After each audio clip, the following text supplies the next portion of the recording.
Welcome to the TFO podcast, where guests get to give their thoughts, feelings, and opinions on a variety of subjects.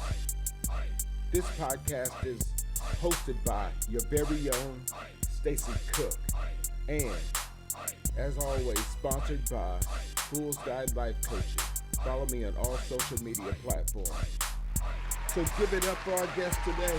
Yeah. But no, I mean, I guess, of course, like when I was younger, I was like, well, if I would have been born Allie, would they have loved me harder and protected me the way they did her? Which I'm not gonna say that they protected her, because clearly they didn't. But, and I'm not here to like throw shade or talk bad about anyone, but it's not a secret. I mean, the amount of treatment, protection, accepting, understanding, all of that was completely polar different. But when I decided to make that move and live my truth, everybody said we always knew. Like something had to have switched. Like you were meant to be Allie. I wouldn't change any of it. I wouldn't. Well, that's a lie. I would change a lot of Would it. you, if you guys were switched, do you think you'd have been better off? No, only because I love Allie. We talk very often. Thank God. I never thought that we would again. It just sucks. I mean, I wouldn't change any of it, but I will acknowledge the pain that we endured. And just because she was praised and put on a pedestal, and she was very much so glamorized, everything was about her. We all know it. She knows it. But I also see how that could have affected her, Right. because she was under so much pressure. They wanted her to be an orthodontist. They wanted her to, she had to get straight A's. She had to do cheer and every sport there was, to be so great, because she was the only girl biologically. There was so much of myself that I lost seeing that. And again, I've never talked about this with anyone, not even my therapist, but I think any trans person can attest to it. Like, there's so much of yourself lost because you have so much, not even just personality, but heart. And you're so sensitive and you're so vulnerable, and you just want to be loved, and you want to be not even seen but heard and just protected. Yeah. And I wasn't. If you weren't a twin, if you had just been one, and the one had I would never want you, that. do you think it would have been easier? No. Because like I am the kind of person where I never want anyone that I love to hurt. And I don't think either of us have ever really like talked what really went down. And I already know if we go into detail, two people in this damn world ain't gonna like that very much. So I'm gonna not say nothing. But no, I could have never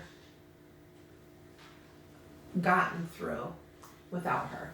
So now that you're here, right? So when we talk about life coaching, it's not like how you got here, but you're here, right? So looking forward and saying that you have that relationship with your sister now, do you continue to see that growing into something even more than it is right now? I don't.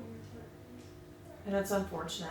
Yeah. And I'm just being honest. I wish it could, but I just, going back to, see,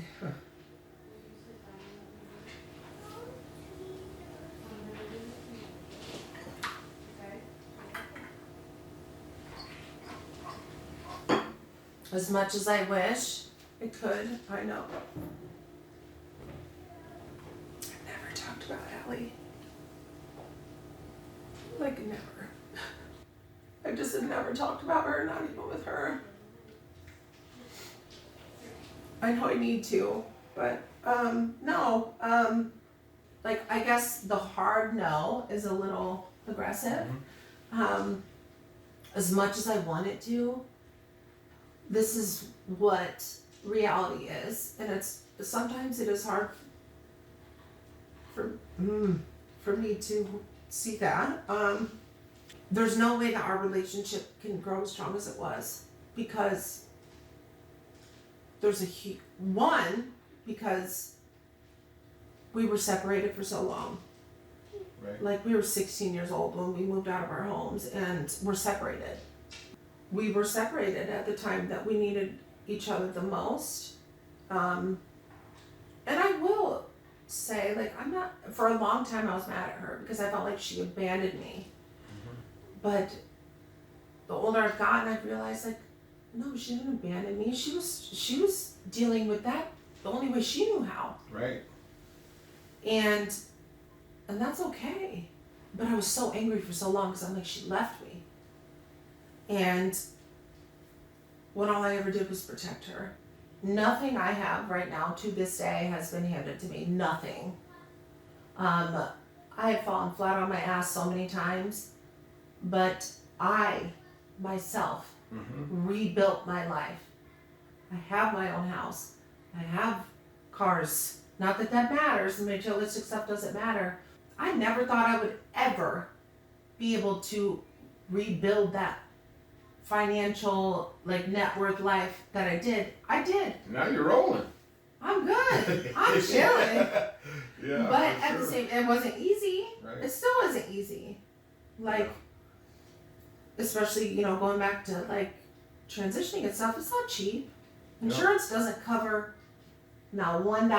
Right. So everything I have done has been out of pocket. Of course, I have a rainy day fund, which is my man, but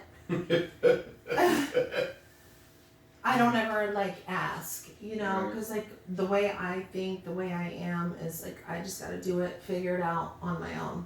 If you could go back in time, how far? But you have to do it all again. So, like, if you go back to first grade, you have to go through everything you went again. How far back would you go? 2003. What happened in 2003? Well, That's the day? that's the day. Yeah. Well, that wasn't the day, that was the year, but I think it was July 6th. I know when she was killed, but I just remember I will never forget this day, but sitting in the living room, watching the news, and my Aunt Joan, which my middle name is Joan, Jone, not Joan, because, who wants to be basic? But I remember, and I think, and I've talked about this in therapy, where she's like, well, when do you remember your first, like, empathic memory? Like, feeling, right? Somebody else. I said the day we were watching the news in the living room, before they found Joan's body, and we were sitting in the living room, and I just remember looking over at Lisa, who was sitting across the living room, and I said, she's dead. And she's like, why would you say that? Why would you say that? Why? You don't know that. I was like, I don't feel her anymore. And you can ask her. She remembers this conversation.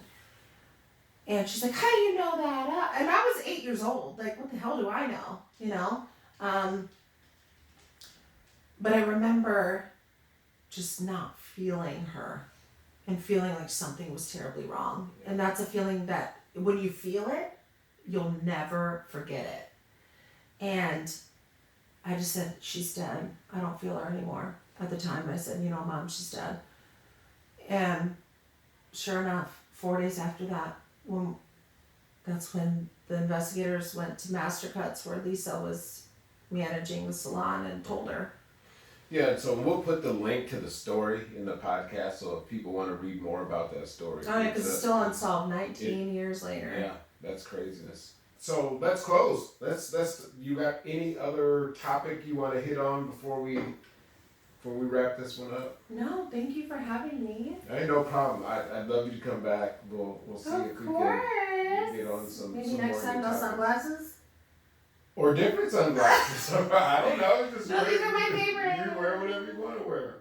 So no, it was very good. Thank you for stopping thanks for by, having me. and we'll get you on the next one.